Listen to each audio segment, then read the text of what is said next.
Well, let's get some analysis now with Elias Symeonakis, who's in Manchester. He's an associate professor in Earth observation at Manchester Metropolitan University. Great to have you with us, Professor. We've been hearing many warnings over the years that we should expect more and more of these extreme temperatures. We're seeing that play out right now. Explain to us, is there a definitive connection between global heating and man-made climate change to these heat waves that we're seeing right now?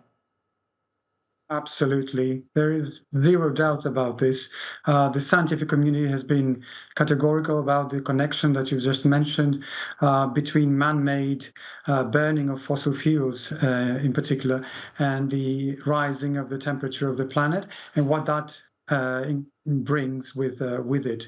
So these extreme heat waves, these concurrent heat waves that we see this summer in the Northern Hemisphere, extreme droughts. We're now going to have flash droughts, wildfires, the torrential rains in Korea the last few days.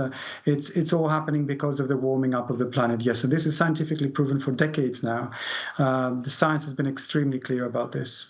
Yes, so we know that climate activists have been calling for more action on the climate emergency, calling on governments to reduce their reliance on fossil fuels, also on industry to do the same. So what needs to be done? What sort of scale of action are we talking right now in order to prevent these catastrophes from getting worse into the future? Exactly. It's now a matter of actually preventing them from getting worse. We will be seeing a lot of this for the next decades to come.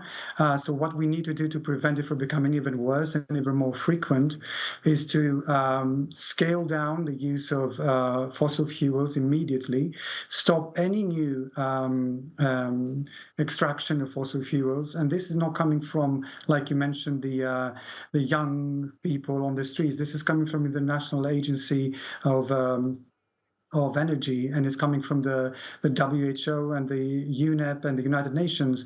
We need to scale the use of fossil fuels now. We need to stop the extraction of new fossil fuels, and we need to subsidize and help the construction of new renewable energy products and projects. And we're doing quite the opposite. We're paying trillions of assistance to new fossil fuel projects, and we're actually keeping and slowing down in many countries, including the one I'm working and living in, the UK, from renewables. So in this country, for example, we've actually stopped the construction of renewable wind turbines inland. We only build offshore. And for the last 10 years, we have had zero projects of renewable projects like this one on the mainland. We're still funding new projects of fossil fuels. So these things have to stop. Okay, Associate Professor Elias Symeonakis, we'll have to leave it there, but thanks very much for joining us here on the News Hour. Thank you.